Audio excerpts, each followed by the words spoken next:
네, 이 천사신심 피정 시작 기도로 성 라파엘 대천사에게 드리는 기도문 함께 하시도록 하겠습니다.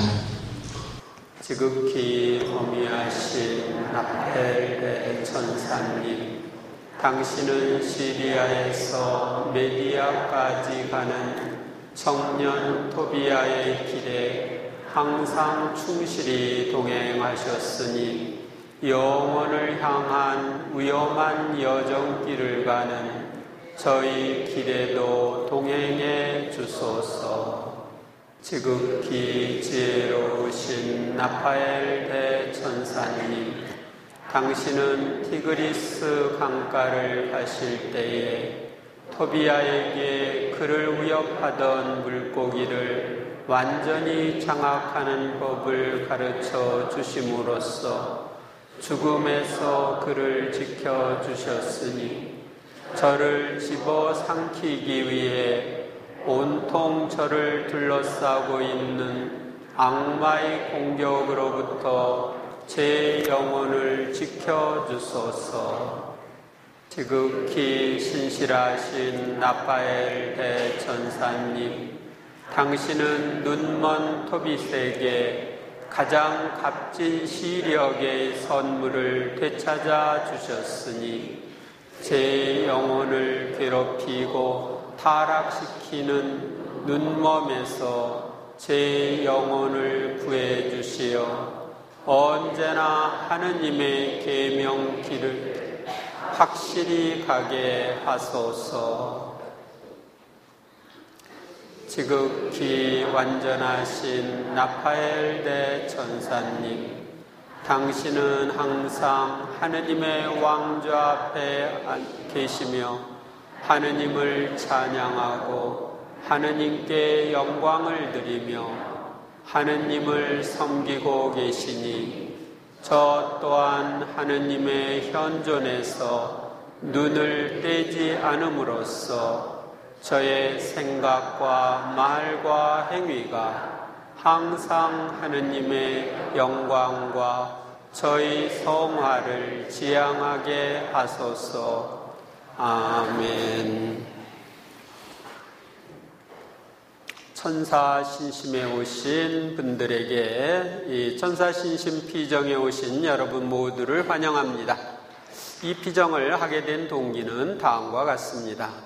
첫째로 모든 이들에게 천사들에 대하여 알리기 위해서입니다.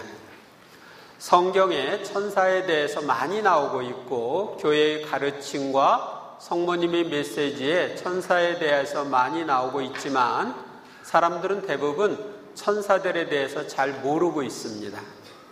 그래서 천사들에 대해서 잘 알도록 돕기 위해서 이 피정을 합니다.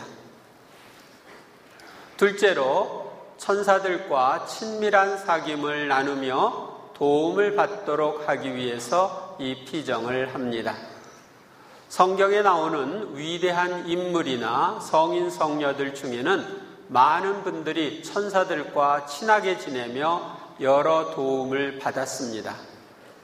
우리도 천사들, 특히 우리의 수호 천사들과 친하게 지내며 도움을 받도록 돕기 위해서 이 교육을 합니다. 셋째로 천사들의 도움으로 하느님과 성모님께 더 가까이 나아가 구원을 받도록 하기 위해서 이 교육을 합니다. 천사들은 우리를 하느님과 성모님께 인도하여 우리가 구원을 받을 수 있도록 돕기 위하여 파견된 분들입니다. 영적인 세계를 잘 알고 있는 천사들의 인도에 따르면 하느님과 성모님께 더 가까이 나아가 쉽게 구원을 받을 수 있습니다. 우리는 영적인 세계를 잘 모르죠. 그렇기 때문에 영적인 세계를 잘 알고 있는 안내자가 필요한데 천사들은 영적인 세계를 잘 알죠. 그래서 우리를 안내하도록 각 사람에게 수호천사를 주신 것입니다. 제가 이 천사신심 대해서 강의를 들은 것은 지금부터 20여 년 전, 1990년대 초반입니다. 그때 외국에서 오신 분에게 천사에 대한 강의를 듣고 또 천사와의 약속하는 게 있어요. 약속도 하고 또 그 다음에는 또 강의 듣고 또 이렇게 공헌도 하고 그리고 이제 또 그 다음에는 오셔가지고 이제 모든 천사들에게 공헌하는 그런 공헌식을 하고 했습니다. 그러면서 천사들과 친하게 지내면서 도움을 받았기 때문에 여러분들에게도 그런 도움을 받을 수 있도록 돕기 위해서 이 교육을 합니다. 그러면 먼저 구약 제1강으로 구약 성경에 나타난 천사의 역할을 보도록 하겠습니다. 제가 강의하는 것은 강의록에 다 기록되어 있습니다. 그걸 여러분들이 보기 쉽게 하니까 강의록을 보면서 들으셔도 되고 앞에 있는 거 보면서 하셔도 됩니다. 시편 148편 2절 함께 읽겠습니다. 주님을 찬양하여라. 주님의 모든 천사들아. 주님을 찬양하여라. 주님의 모든 군대들아. 성경에는 천사에 관한 내용이 아주 많이 나옵니다. 그 중에서 구약 성경에 나타난 천사의 발현과 역할을 먼저 살펴보도록 하겠습니다. 먼저 오경에 나타난 천사의 발현과 역할, 에덴 동산을 지키는 거룩 천사, 창세기 3장 24절 함께 읽을까요? 이렇게 사람을 쬐쏘시신 다음 에덴 동산 동쪽에 거룩들과 번쩍이는 불칼을 세워 생명나무에 이르는 길을 지키게 하셨다. 네, 타락한 아담과 하와가 에덴 동산에 들어가지 못하도록 지키고 있는 천사, 거룩, 이것은 라틴어로는 게루빔 천사라고 부릅니다. 게루빔 천사. 그 다음에 하가르와 이스마엘, 창세기 16장 7절, 주님의 천사가 광야에 있는 샘터에서 하가르를 만났다. 그것은 수르로 가는 길가에 있는 샘이었다. 천사가 사람을 만나주는 거죠. 그 천사가 사라이의 여종 하가르야, 어디에서 와서 어디로 가는 길이냐 하고 묻자 그가 대답하였다. 저의 여주인 사라이를 피하여 도망치는 길입니다. 주님의 천사가 그에게 말하였다. 너의 여주인에게 돌아가서 그에게 복종하여라. 주님의 천사가 다시 그에게 말하였다. 내가 너의 후손을 셀 수 없을 만큼 번성하게 해주겠다. 주님의 천사가 또 그에게 말하였다. 보라, 너는 임신한 몸 이제 아들을 낳으리니 그 이름을 이스마엘이라 하여라. 네가 고통 속에서 부르짖는 소리를 주님께서 들으셨다. 그래서 그 하가르에게 나타나서 하느님의 메시지를 전한 천사가 나오고요. 세 번째로는 소돔과 고모라의 멸망과 롯의 구원입니다. 창세기 19장에 나오는 건데요. 저녁 때에 두 천사가 소돔에 이르렀는데 그때 롯은 소돔 성문에 앉아 있었다. 롯이 그들을 보자 일어나 맞으며 얼굴을 땅에 대고 엎드려 말하였다. 나리들 부디 제 집으로 드시어 밤을 지내십시오. 발도 씻고 쉬신 뒤에 내일 아침 일찍 일어나 길을 떠나십시오. 나그네를 환대하는 모습을 볼 수 있죠. 사람의 모습으로 나타났기 때문에. 그래서 이제 결국은 그 천사가 이야기를 해서 그 소돔이 망할 것을 예고하고 이제 거기서 떠나게 합니다. 그래서 동이틀 무렵에 천사들이 롯을 재촉하며 말하였다. 자, 이 성읍에 벌이 내릴 때 함께 휩쓸리지 않으려거든 그대의 아내와 여기에 있는 두 딸을 데리고 어서 가시오. 하느님께서 그 들판의 성읍들을 멸망시킬 때 아브라함을 기억하셨다. 그래서 롯이 살고 있던 성읍들을 멸망시킬 때 롯을 그 멸망의 한가운데에서 내보내 주셨다. 그래서 아브라함 덕택에 롯은 천사의 도움을 받아 멸망에서 벗어나죠. 그 다음에 아브라함이 이삭을 제물로 바칠 때 나타난 천사. 물론 이거 말고 또 다른 것도 있습니다. 예를 들면 이삭의 잉태를 전하는 새 나그네의 모습으로 창세기에 나오는데 그 새는 나그네도 천사들로 우리가 보고 있습니다. 창세기 22장 11절 아브라함이 이삭을 제물로 바칠 때 천사가 나타나서 말합니다. 그때 천사가 하늘에서 아브라함아 아브라함아 하고 그를 불렀다. 그가 예 여기 있습니다 하고 대답하자 천사가 말하였다. 그 아이에게 손대지 마라. 그에게 아무 해도 입히지 마라. 네가 너의 아들 너의 외아들까지 나를 위하여 아끼지 않았으니 네가 하느님을 경외하는 줄을 이제 내가 알았다. 아브라함이 눈을 들어보니 덤불에 뿔이 걸린 순양 한 마리가 있었다. 아브라함은 가서 그 순양을 끌어와 아들 대신 번제물로 바쳤다. 아브라함은 그곳의 이름을 야훼이레라 하였다. 그래서 오늘도 사람들은 주님의 산에서 마련된다고 늘 한다. 그러니까 하느님께서 마련해 주시는 걸 야훼이레라고 부르죠. 주님의 천사가 하늘에서 두 번째로 아브라함을 불러 말하였다. 나는 나 자신을 걸고 맹세한다. 주님의 말씀이다. 내가 이 일을 하였으니 곧 너의 아들 너의 외아들까지 아끼지 않았으니 나는 너에게 한껏 복을 내리고 내 후손이 하늘의 별처럼 바닷가의 모래처럼 한껏 번성하게 해주겠다. 너의 후손은 원수들의 성문을 차지할 것이다.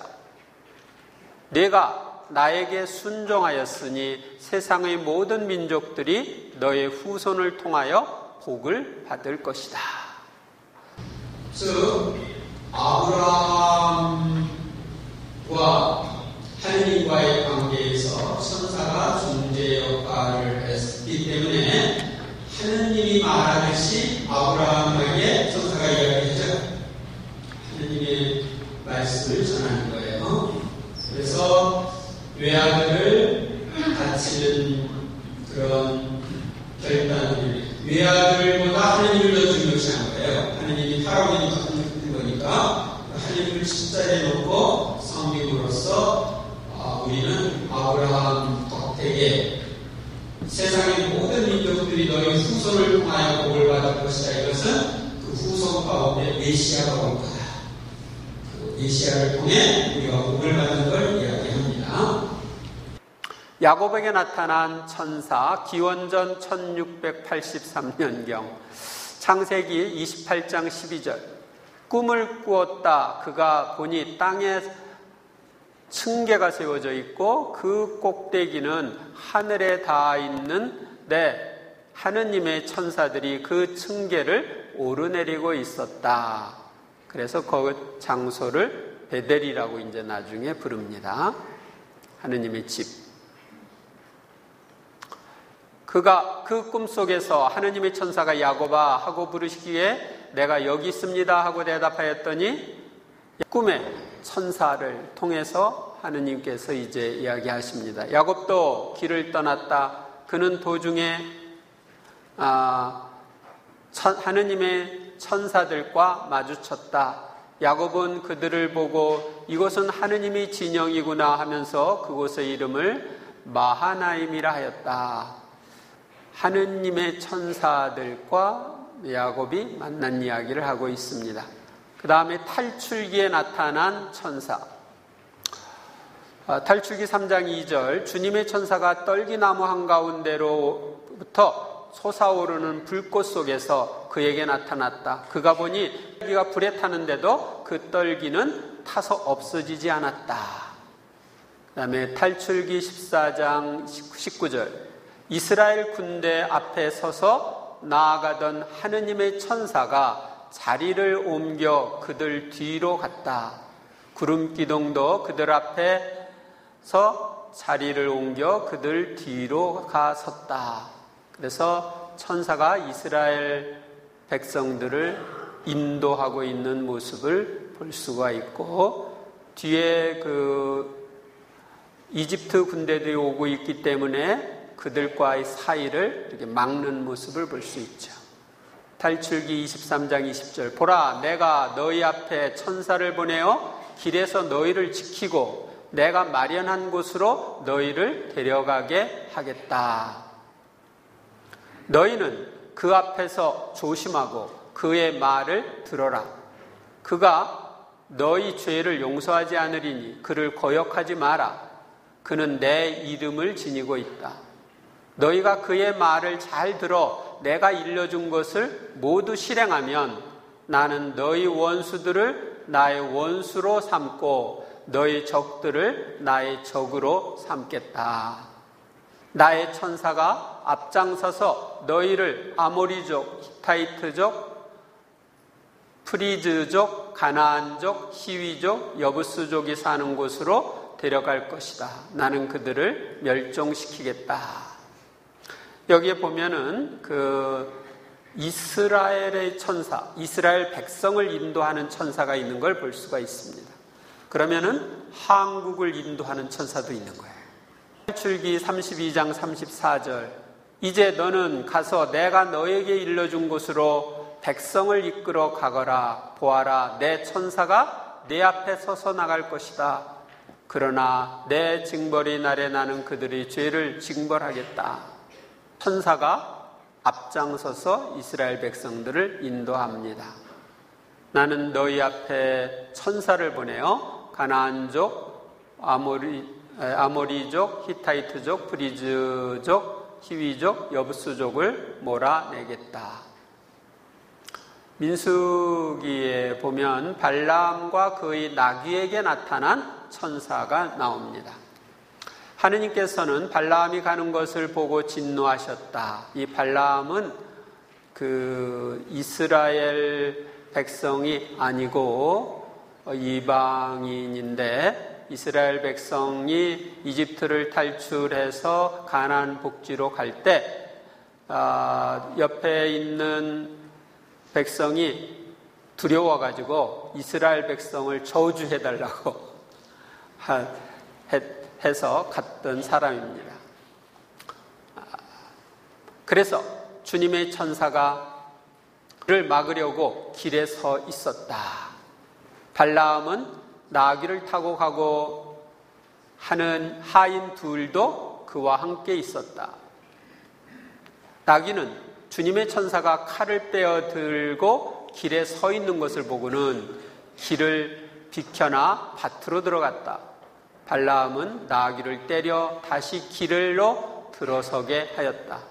그러자 주님의 천사가 포도밭들 사이 양쪽에 담이 있는 좁은 길에 섰다. 나귀가 주님의 천사를 보고 벽으로 몸을 바싹 붙이는 바람에 발라함의 발까지 벽으로 바싹 붙게 되었다. 그러자 발라함이 다시 나귀를 때렸다. 주님의 천사가 앞으로 더 나아가 오른쪽으로도 왼쪽으로도 비켜갈 길이 없는 좁은 곳에 섰다. 나귀는 주님의 천사를 보고 발라함을 태운 채 주저앉아 버렸다. 발라함은 화가 나서 지팡이로 나귀를 때렸다. 그때 주님께서 나귀의 입을 열어주시니 나귀가 발라함에게 말하였다. 내가 당신께 어쨌기에 나를 이렇게 3번이나 때리십니까? 나귀가 얘기하는 거예요. 발라함이 나귀에게 내가 나를 놀려대지 않았느냐?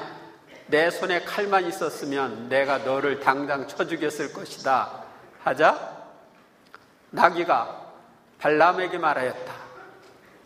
나는 이날까지 당신이 일생 동안 타고 다닌 나귀가 아닙니까?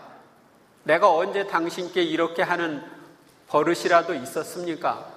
그가 없었다 하고 대답하였다. 그때 주님께서 발람의 눈을 열어주셨다. 그제야 그는 주님의 천사가 칼을 빼어 들고 길에 서 있는 것을 보고는 무릎을 꿇고 얼굴이 땅에 닿도록 엎드렸다. 하느님이 보여주셨기 때문에 천사를 볼 수가 있었던 거예요.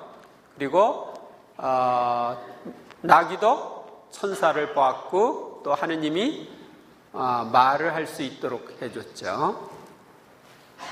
주님의 천사가 그에게 말했다. 너는 어찌하여 너의 나귀를 이렇게 3번이나 때렸느냐? 네가 내 앞에서 나쁜 길을 걷기에 내가 막으려고 나왔다. 나귀가 나를 보고 3번이나 내 앞에서 비켜났으니 망정이지, 내 앞에서 비켜나지 않았더라면 내가 나귀를 살려주고 너는 이미 죽였을 것이다. 발람이 주님의 천사에게 말했다. 제가 잘못하였습니다. 저는 당신께서 저의 길을 막고 서 계신 줄을 몰랐습니다. 그러니 이제 당신의 눈에 거슬리면 제가 돌아가겠습니다. 주님의 천사가 발람에게 말하였다. 이 사람들과 함께 가거라. 그렇지만 내가 너에게 하는 말만 해야 한다. 그리하여 발람은 발락의 대신들과 함께 갔다. 결국은 저주해달라고 데려갔는데 이스라엘 백성을 축복하는, 축복을 해주게 됩니다. 하느님이 하라는 대로 이제 하는 거죠. 제2장 역사서에 나타난 천사의 발현과 역할. 먼저 여호수아에게 나타난 천사. 여호수아가 예리코 가까이 있을 때 눈을 들어보니 어떤 사람이 손에 칼을 빼들고 자기 앞에 서 있었다. 여호수아가 그에게 다가가 물었다. 너는 우리 편이냐 적의 편이냐? 그가 대답하였다. 아니다. 나는 지금 주님 군대의 장수로서 왔다. 주님 군대니까 천사들 군대죠. 천사 군대의 장수로서 왔다. 그러자 여호수아가 얼굴을 땅에 대고 엎드려 절하며 그에게 물었다. 날이 이 종에게 무슨 분부를 내리시렵니까? 주님 군대의 장수가 여호수아에게 말하였다. 네가 서 있는 자리는 거룩한 곳이니 내 발에서 신을 벗어라. 여호수아는 그대로 하였다. 그래서 여호수아에게도 나타나서 그 가나안을 정복하도록 도와준 천사를 볼 수가 있습니다. 주님의 천사가 이스라엘의 재앙을 선포함. 주님의 천사가 길갈에서 보킴으로 올라가 말하였다. 나는 너희를 이집트에서 데리고 올라왔다. 그러니까 이집트에서부터 이 가나안 복지까지 인도를 한 거예요, 천사가. 그리고 이렇게 너희 조상들에게 맹세한 땅으로 너희를 데리고 들어왔다.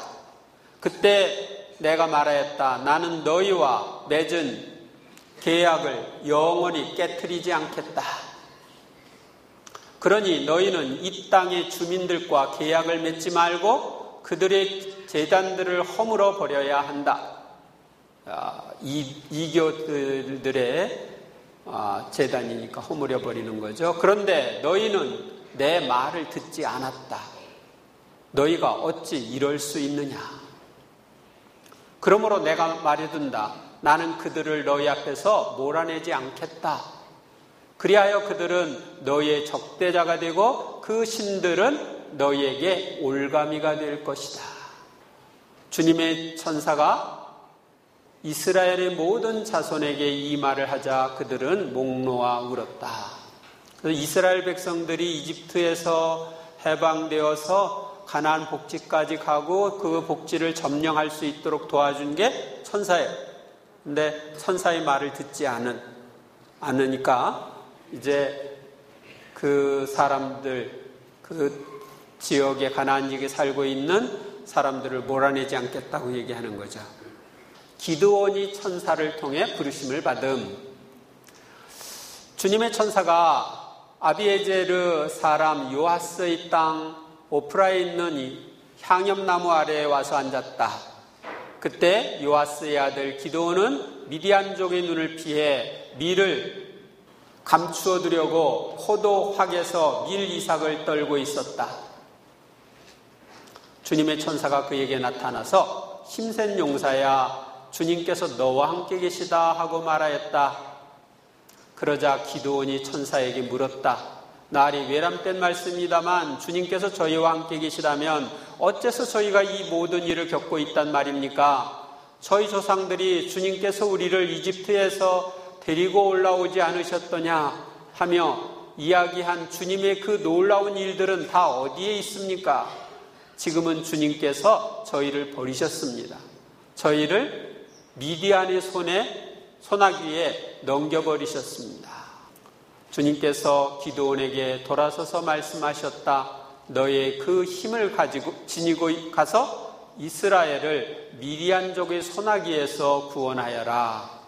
바로 내가 너를 보낸다. 그러자 하느님의 천사가 그에게 말했다. 이제 그렇게 해서 천사를 통해서 이야기했는데 기드온이 이제 제사를 바치려고 했을 때 얘기입니다. 고기와 누룩 없는 빵을 가져다가 이 바위 위에 놓고 국물을 그 위에 부어라. 기드온이 그렇게 하였더니 주님의 천사가 손에 든 지팡이를 내밀어 그 끝을 고기와 누룩 없는 빵에 대었다. 그러자 그 큰 돌에서 불이 나와 고기와 누룩 없는 빵을 삼켜버렸다. 그리고 주님의 천사는 그의 눈에서 사라졌다. 그제야 기드온은 그가 주님이 천사였다는 것을 알고 말하였다. 아, 주 하느님, 제가 이렇게 얼굴을 맞대고 주님의 천사를 배웠군요. 처음에는 천사인 줄을 몰랐죠. 그래서 이렇게 사람의 모습으로 나타나서 주거니 받거니 이야기를 하는 것입니다. 나중에 이제 천사라는 걸 알게 되는 거죠. 삼손의 탄생을 예고한 천사. 그때 초르아 출신으로 단 씨족에 속한 사람 하나가 있었는데 그의 이름은 마누아였다. 그의 아내는 임신할 수 없는 몸이어서 자식을 낳지 못하였다. 그런데 주님의 천사가 그 여자에게 나타나서 말하였다. 보라, 너는 임신할 수 없는 몸이어서 자식을 낳지 못하였지만 이제 잉태하여 아들을 낳을 것이다. 그러자 그 여자가 남편에게 가서 말하였다. 하느님의 사람이 나에게 오셨는데 그 모습이 하느님의 천사의 모습 같아서 너무나 두려웠습니다.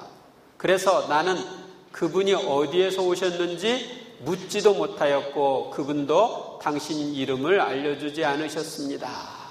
천사를 못 알아보고 하느님의 사람이라고 얘기를 하는 거죠. 하느님께 가까이 지내는 사람이 하느님의 사람이죠. 그런데 그분이 나에게 보라, 너는 잉태하여 아들을 낳을 것이다. 그러니 앞으로 또 포도주도 독주도 마시지 말고 부정한 것은 아무것도 먹지 마라. 그 아이는 모태에서부터 죽는 날까지 하느님께 바쳐진 나지르인이 될 것이다 하고 말씀하셨다.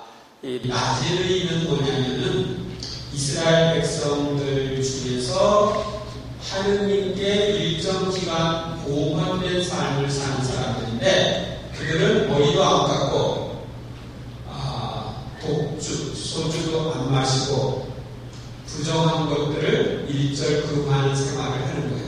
금욕 생활을 하는 거죠. 마치 오늘날 수도자와 같은 삶을 살았다 이렇게 생각하시면 됩니다.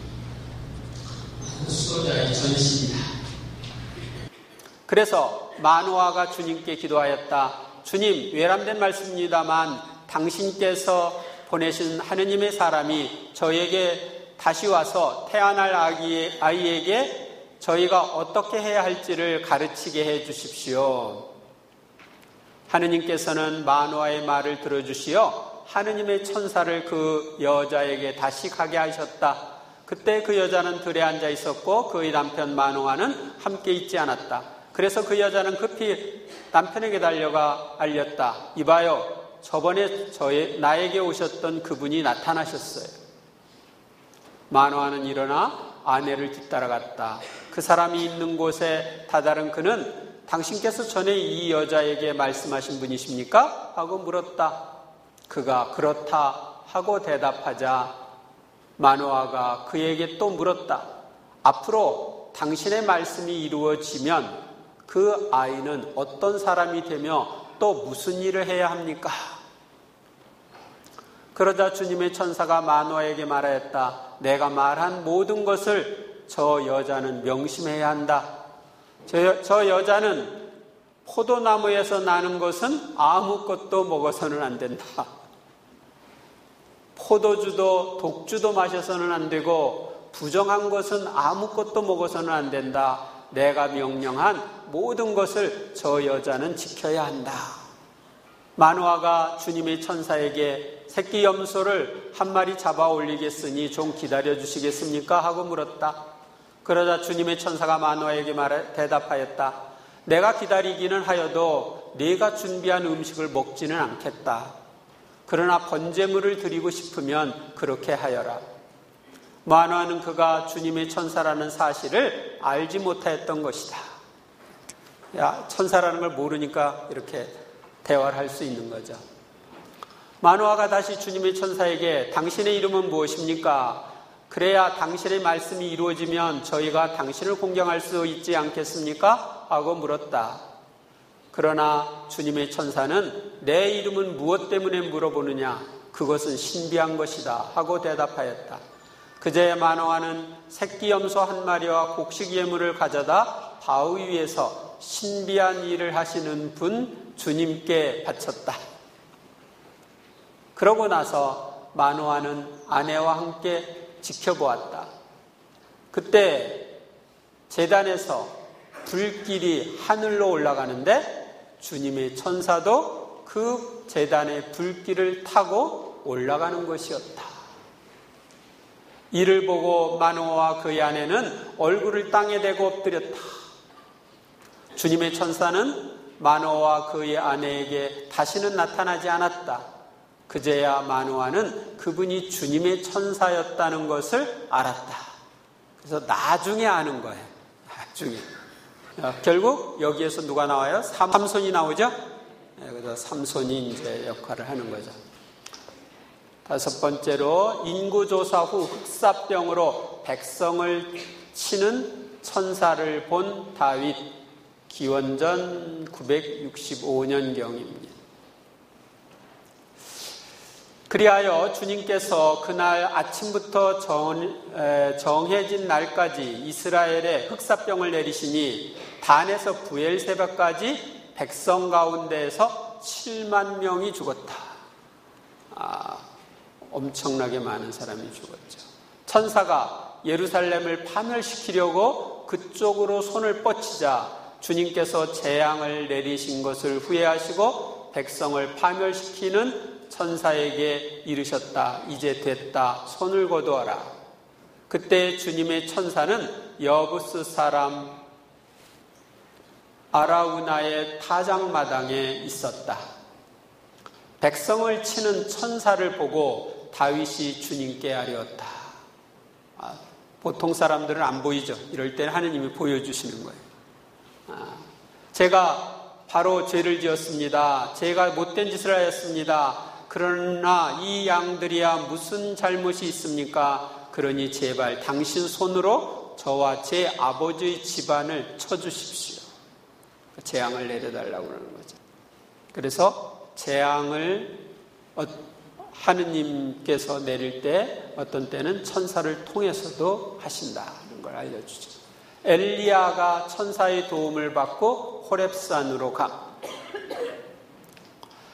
그리고 나서 엘리야는 쌀이나무 아래에 누워 잠이 들었다. 그때 천사가 나타나 그를 흔들면서 일어나 먹어라 하고 말하였다. 엘리야가 깨어보니 뜨겁게 달군 돌에다 구운 빵과 물 한 병이 머리맡에 놓여 있었다. 그는 먹고 마신 뒤에 다시 누웠다. 주님의 천사가 다시 그를 흔들면서 일어나 먹어라. 갈 길이 멀다 하고 말하였다. 엘리야는 일어나서 먹고 마셨다. 그 음식으로 힘을 얻은 그는 밤낮으로 40일을 걸어 하느님의 산 호렙에 이르렀다. 그러니까 천사가 가져온 음식을 먹고 힘을 얻어서 40일 동안 밤낮으로 걸었다. 저도 이렇게 한 끼 먹고 한 두 번만 먹고 40일 동안 힘차게 걸을 수 있으면 좋겠어요. 주님, 7번째, 주님의 천사가 엘리야에게 아하즈야 임금에게 전할 메시지를 줌. 그때 주님의 천사가 티스벳 사람 엘리야에게 말하였다. 일어나 사마리아 임금의 사자들을 만나 이렇게 전하여라. 이스라엘에는 하느님이 없어서 에크론의 신 바알즈붑에게 문의하러 가느냐. 그 임금이 이제 바알즈붑에게 문의하러 자기 병이 어떻게 될지 문의하게 하러 대신들을 보냈는데 그 대신들을 만나서 얘기하는 겁니다. 그러므로 주님이 이렇게 말한다. 너는 네가 올라가 누운 침상에서 내려오지 못하고 그대로 죽을 것이다. 그리하여 엘리야는 길을 나섰다. 그래서 이 메시지를 전하였고 결국 그 왕은 죽게 됩니다. 8. 엘리사가 시종에게 보여준 천사들. 임금은 군마와 병거와 큰 부대를 보냈다. 그들은 밤중에 도착하여 성읍을 포위하였다. 시리아의 그 왕이 군대를 보낸 거예요. 하느님의 사람의 시종이 아침 일찍 일어나서 밖에 나갔다가 군마와 병거를 거느린 부대가 성읍을 둘러싸고 있는 것을 보았다. 그 종이 엘리사에게 아이고 주인님 이걸 어찌하면 좋습니까? 하고 물었다. 엘리사는 두려워하지 마라. 우리 편이 그들 편보다 많다. 하고서는 이렇게 기도하였다. 주님 저 아이의 눈을 여시어 보게 해 주십시오. 그러자 주님께서 그 종의 눈을 열어주셨다. 그가 보니 군마와 불병거가 엘리사를 둘러싸고 온 산에 가득하였다. 계속 이스라엘을 쳐들어올 때마다 엘리사가 왕에게 이렇게 하고 코치를 해가지고 계속 전쟁에서 지니까 빠가는 그 시리아 왕이 이제 엘리사를 잡아오라고 군대를 보낸 거야. 그랬는데 그때 또 이 군대를 나중에 이제 사로잡아가지고 사마리아로 들어가게 그들의 눈을 멀게 해서 사마리아로 들어가게 해가지고 이제 잡히게 하면. 근데 사마리아에서 이제 또 왕에게 그들을 죽이지 말고 후하게 대접해서 보내라. 그래서 그 다음부터는 이 놀라운 엘리사의 그런 것으로 인해서 그 옆에 있는 민족이 쳐들어오지 않게 됩니다. 아시리아 진영에 18만 5천 명을 죽인 천사. 그날 밤 주님의 천사가 나아가 아시리아 진영에서 18만 5천 명을 쳤다. 아침에 일어나 보니 그들이 모두 죽어 죽음뿐이었다. 그래서 이제 이스라엘과 아시리아가 전쟁을 할 때 있었던 걸 보여줍니다. 히스기야 임금과 아모츠의 아들 이사야 예언자가 하늘을 향하여 부르짖으며 기도하였다. 그러자 주님께서 천사를 보내시어 아시리아 임금의 진영에 있는 모든 용사와 지휘관과 장수를 쓸어버리게 하셨다.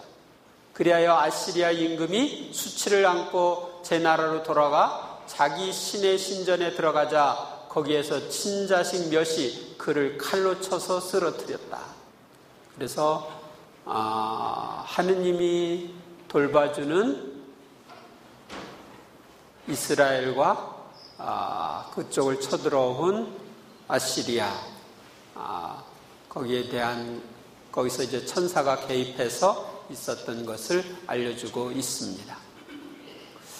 토빗기에 나온 라파엘 천사, 기원전 300년경으로 추정합니다. 그리하여 토비아는 자기와 함께 메디아로 갈 사람, 길을 익히 아는 사람을 구하러 밖으로 나갔다.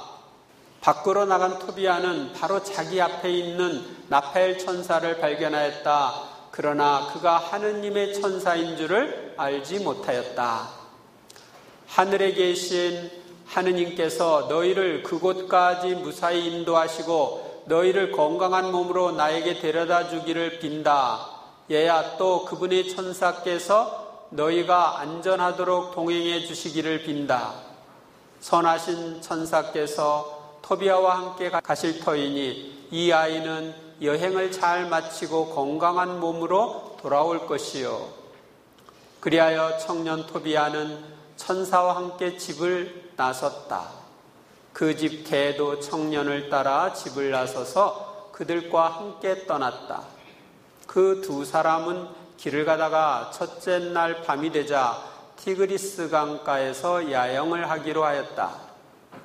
청년은 발을 씻으려고 티그리스 강으로 내려갔다. 그때 커다란 물고기가 물에서 뛰어올라 청년의 발을 삼키려고 하였다. 청년이 소리를 지르자 천사가 그에게 그 물고기를 붙잡고 놓치지 마시오 하고 말하였다.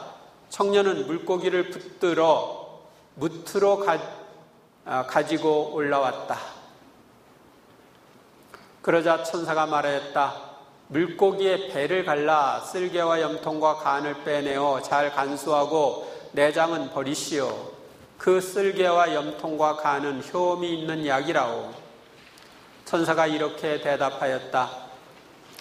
그 물고기의 염통과 간은 마귀나 악령에 시달리는 남자나 여자 앞에서 태워 연기를 피우면 그 시달림이 깨끗이 사라져서 더 이상 남아있지 않게 된다오. 쓸개는 하얀 막이 생긴 사람 눈에 바르고 그 눈 위로 하얀 막 위로 입김을 불면 눈이 좋아진다오. 그래서 이제 결국 악령에게 시달리고 악령이 남편을 계속 죽이던 사라를 아내로 얻고 이제 토비아가 돌아와가지고 지금 토비트에게 눈에 그 약을 바름으로써 눈이 뜨인 다음 얘기입니다. 울면서 얘야 내가 보이는구나. 내 눈에 비친 내가 하였다. 그리고 이렇게 말하였다. 하느님께서는 찬미 받으소서. 그분의 위대한 이름은 찬미 받으소서. 그분의 거룩한 천사들 모두 찬미 받으소서. 그분의 위대한 이름 언제나 우리 위에 머무르소서. 그분의 천사들 모두 영원히 찬미 받으소서. 이제 같이 갔던 젊은이 그 사람이 바로 천사라고 하는 걸 이야기해 줍니다. 나는 영광스러운 주님 앞에서 대기하고 또 그분 앞으로 들어가는 7 천사 가운데 하나인 라파엘이다 하고 이제 신원을 밝혀주죠. 그래서 7 천사, 그래서 아마 대천사가 7명일 거다 이렇게 이제 사람들이 보고 있습니다. 라파엘 대천사는 그들은 하느님의 천사가 자기들에게 나타난 동안에 하느님께서 하신 놀라운 일들을 두고 그분을 찬미하고 찬송하였으며 또 찬양하였다. 제3장 예언서에 나타난 천사의 발현과 사명. 이사야가 소명을 받을 때 본 사랍 천사, 사랍이라고 되어 있는데 세라핌 천사라고 그럽니다. 이 천사는 라틴어로는 세라핌입니다. 이사야서에 나온 걸 보겠습니다. 우찌야 임금이 죽던 해에 나는 높이 솟아오른 어좌에 앉아 계시는 주님을 배웠는데 그분의 옷자락이 성전을 가득 채우고 있었다. 지금도 성전을 가득 채우고 계시죠. 그분 위로는 사람들이 있는데 저마다 날개를 6씩 가지고서 둘로는 얼굴을 가리고 둘로는 발을 가리고 둘로는 날아다녔다.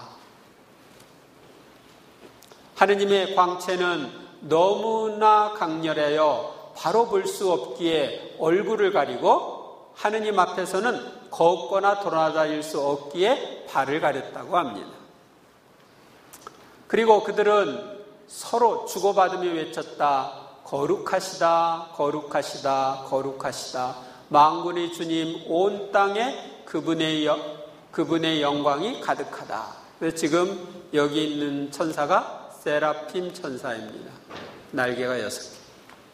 그 외치는 소리에 문지방 바닥이 뒤흔들리고 성전은 연기로 가득 찼다. 나는 말하였다. 큰일 났구나. 나는 이제 망했다. 나는 입술이 더러운 사람이다. 입술이 더러운 백성 가운데 살면서 임금이신 만군의 주님을 내 눈으로 뵙다니. 그러자 사람들 가운데 하나가 제단에서 타는 숯을 붓집게로 집어 손에 들고 나에게 날아와 그것을 내 입에 대고 말하였다. 자, 이것이 너의 입에 닿았으니 너의 죄는 없어지고 너의 죄악은 사라졌다.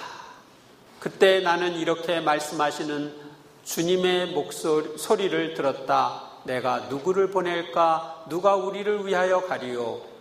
제가 있지 않습니까? 저를 보내주십시오 하고 내가 아뢰었더니 이제 그쪽 계속 나옵니다. 그래서 이사야가 사명을 받을 때 나타난 천사, 세라핌 천사. 그 다음에 에제키엘이 본 환시에 나타난 거룹 천사. 거룹은 게룹빔 천사죠. 내가 바라보니 거룹들 머리 위에 있는 궁창에 청옥 같은 것이 나타났는데 그것은 어좌 형상과 비슷하였다. 그리고 거룹들의 날개 소리가 바깥들까지 들리는데 전능하신 하느님께서 말씀하실 때에 나는 소리와 같았다. 거룹들의 날개 밑에는 사람의 손 같은 것이 보였다.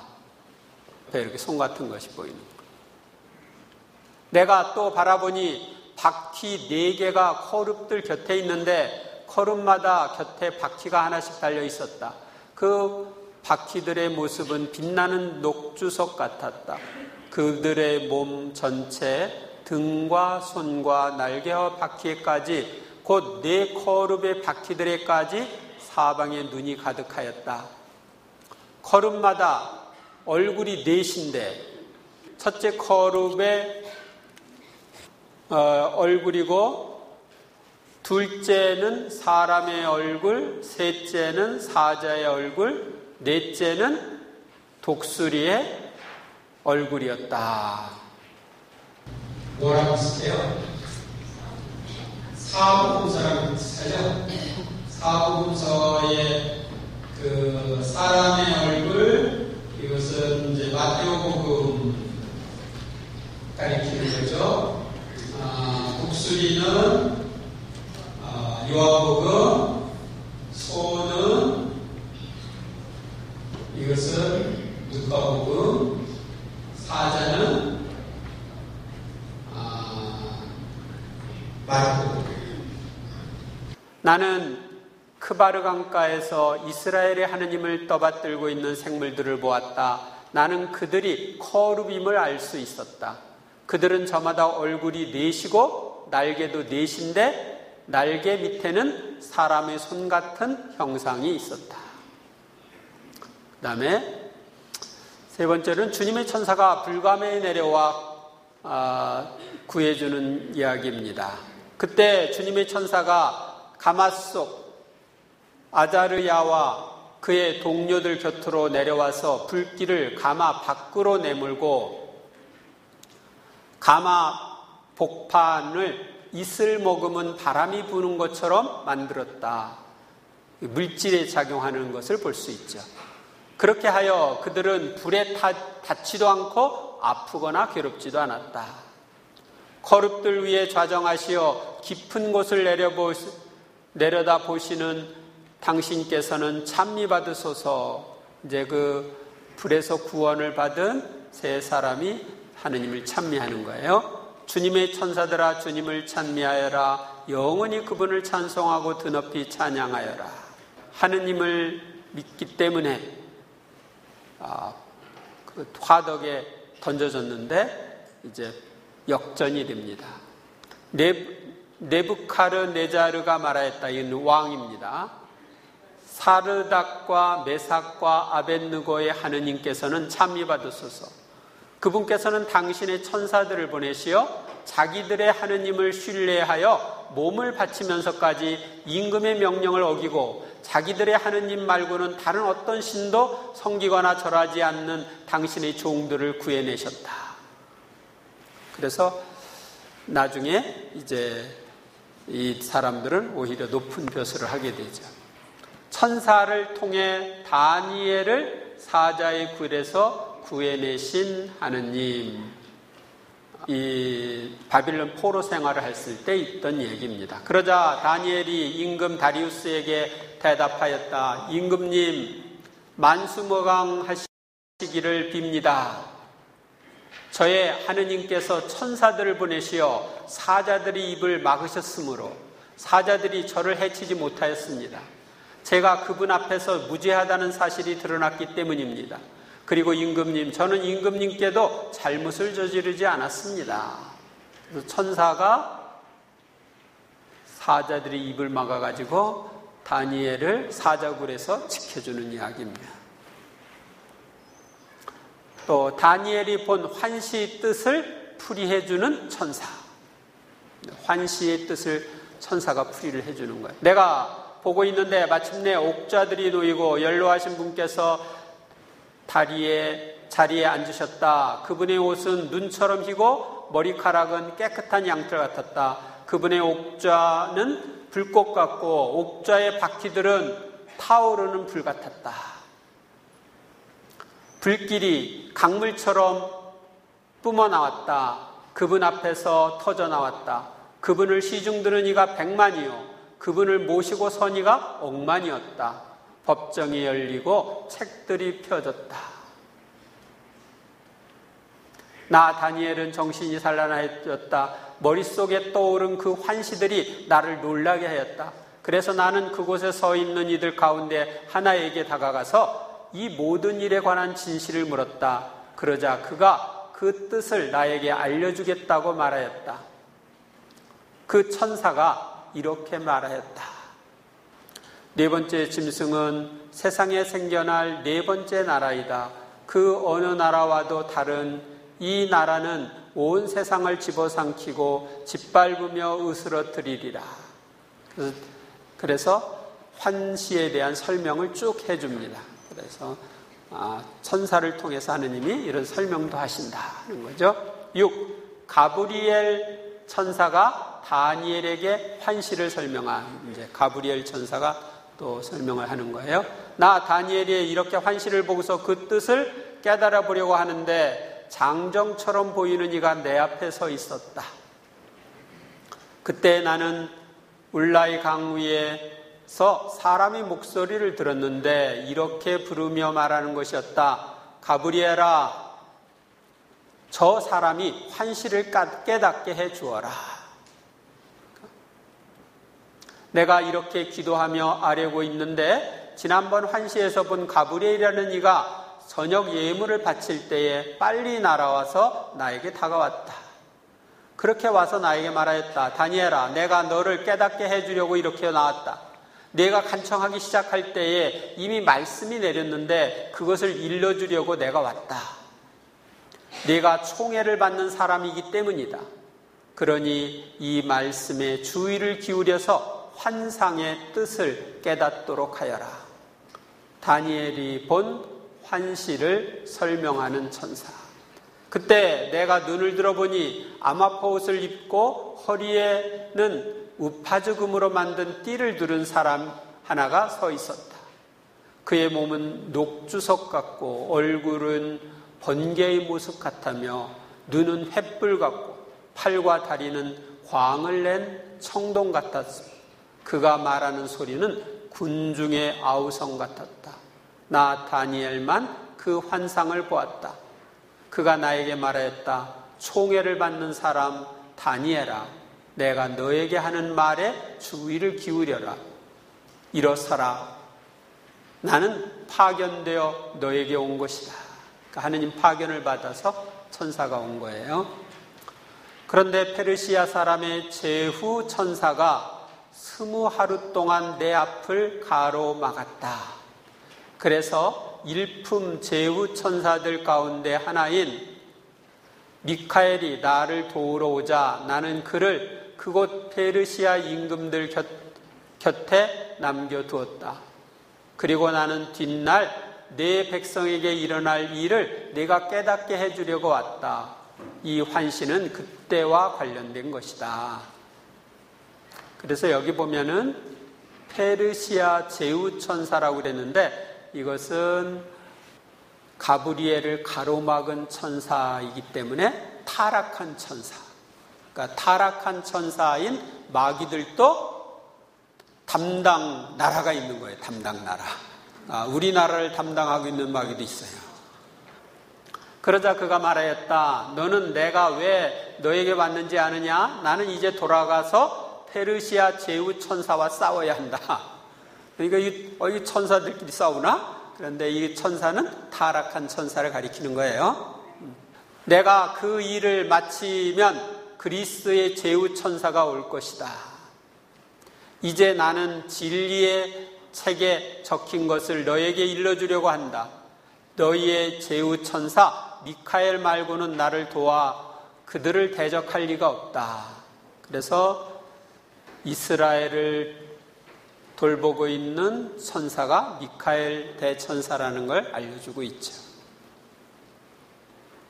그때 내 백성의 보호자 미카엘 대제후 천사가 나서리라.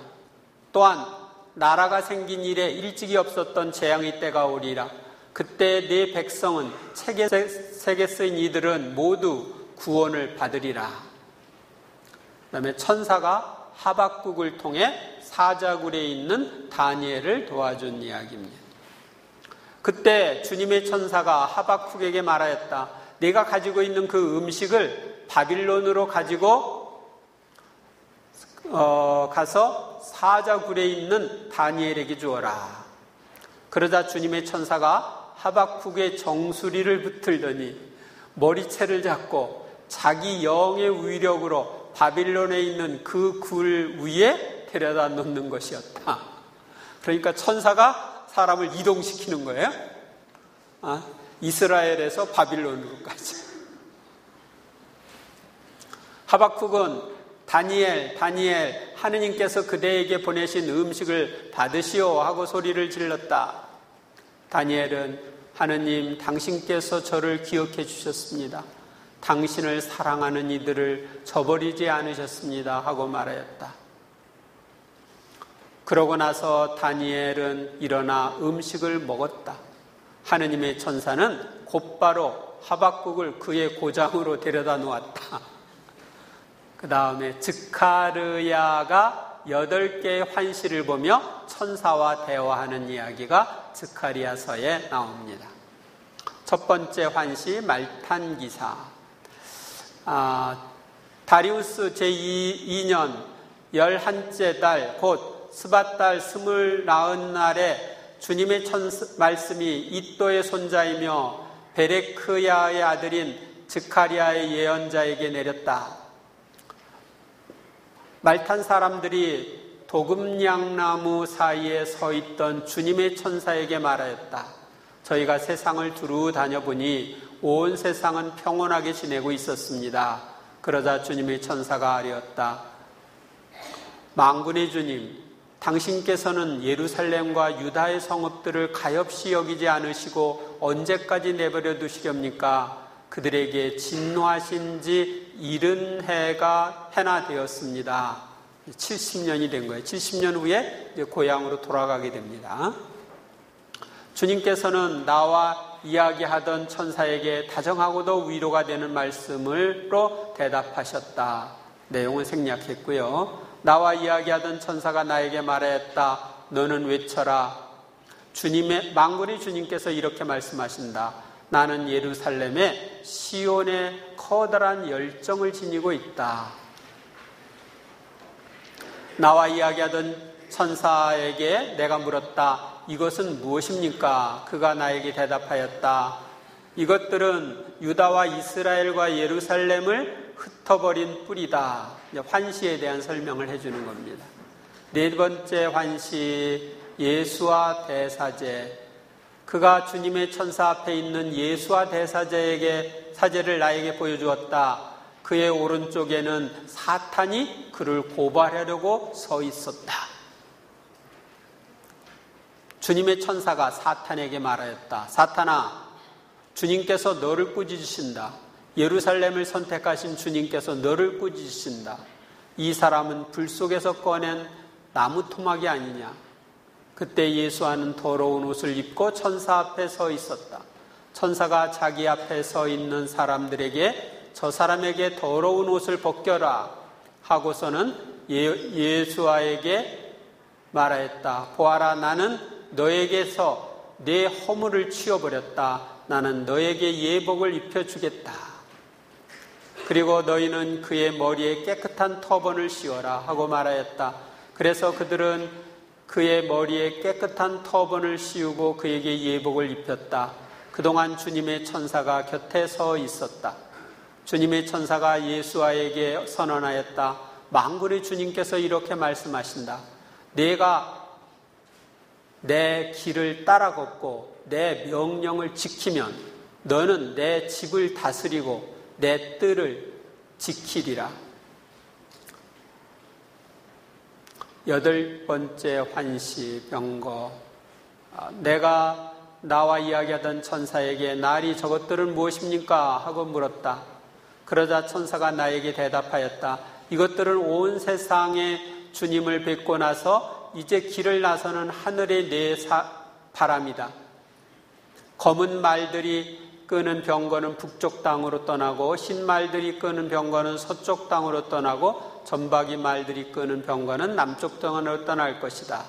다시 말하면 천사가 이러저러한 것 의문을 해소해 준다, 설명해 준다 하는 것을 볼 수 있습니다.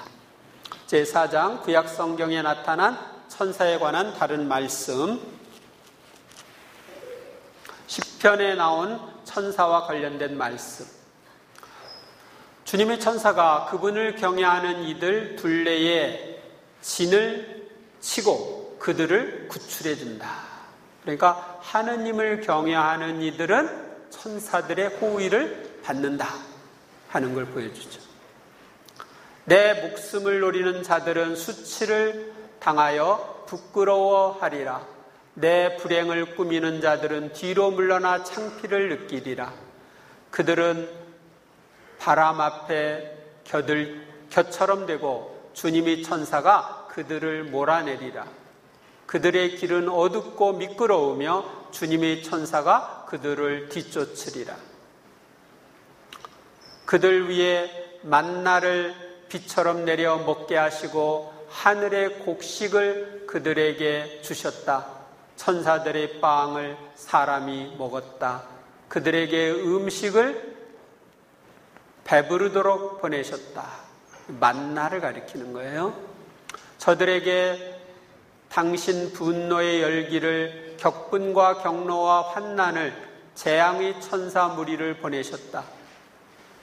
그분께서 당신 천사에게 명하시어 내 모든 길에서 너를 지키게 하시리라. 시편에 말씀드립니다. 주님을 찬미하여라. 주님의 천사들아, 그분 말씀에 귀 기울이고 그분 말씀을 실천하는 힘센 용사들아, 주님을 찬미하여라. 주님의 모든 군대들아, 그분의 뜻을 실천하는 신하들아. 기타 천사에 관한 말씀, 민수기에 있는 내용입니다. 그래서 우리가 주님께 부르짖자 그분께서는 우리 소리를 들으시고 천사를 보내시어 우리를 이집트에서 이끌어내셨습니다. 그래서 우리가 하느님께 부르짖을 때 천사를 보내주신다. 마카베오와 그의 군사들은 니시아스가 그 요새를 포위했다는 보고를 받고 주님께서 훌륭한 천사를 보내시어 이스라엘을 구원해 주십사고 온 백성과 더불어 탄식과 눈물로 애원하였다. 그러니까 하느님이 천사를 보내서 구원해달라고 하는 거예요. 내 천사가 너희와 함께 있으면서 너희 목숨을 돌볼 것이다. 그러니까 우리의 수호 천사들이 그렇게 하죠. 우리 목숨을 돌봐야죠. 그는 천사와 겨루어 이기자 울면서 그에게 호의를 간청하였다. 그는 베델에서 하느님을 만났고 하느님께서는 거기에서 그와 말씀하셨다. 야곱이 천사와 씨름한 얘기를 알려주는 겁니다. 당신의 백성은 당신께서 천사들의 음식으로 먹여 살리셨습니다. 하늘에서 내려왔기 때문에 천사들이 음식이라고 생각한 거예요. 그들의 노고 없이 미리 준비된 빵을 하늘에서 마련해 주셨습니다. 그 빵은 갖가지 맛을 낼 수 있는 것, 모든 입맛에 맞는 것이었습니다. 그러니까 만나는 모든 사람이 입맛에 맞는 음식이었다. 묵상과 실천.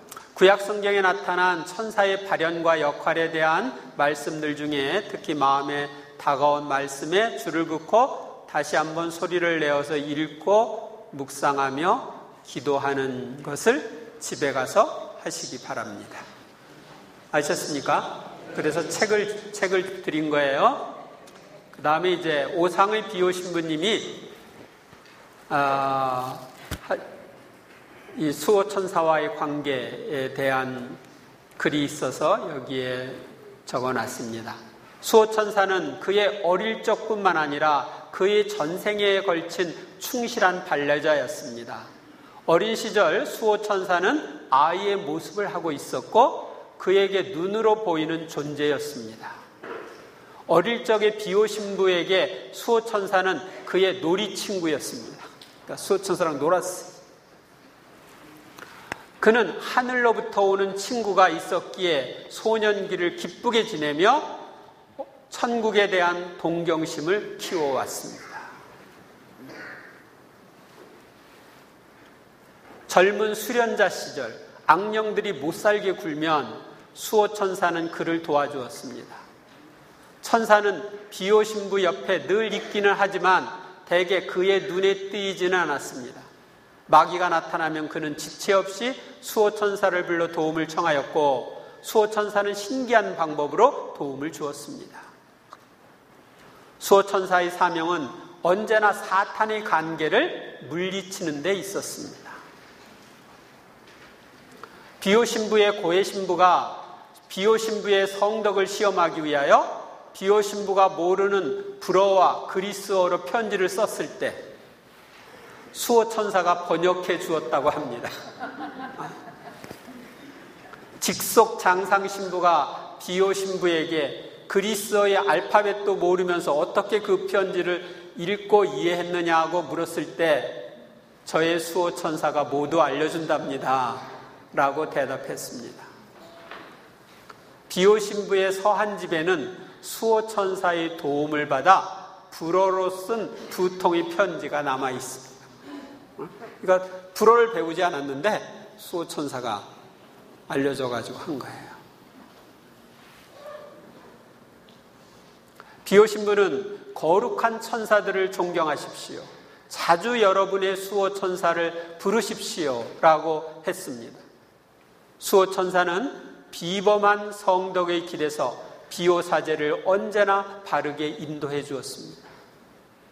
그리하여 비오 신부는 자신이 비오 신부인 까닭을 대부분 그의 수호 천사의 도움으로 돌렸습니다.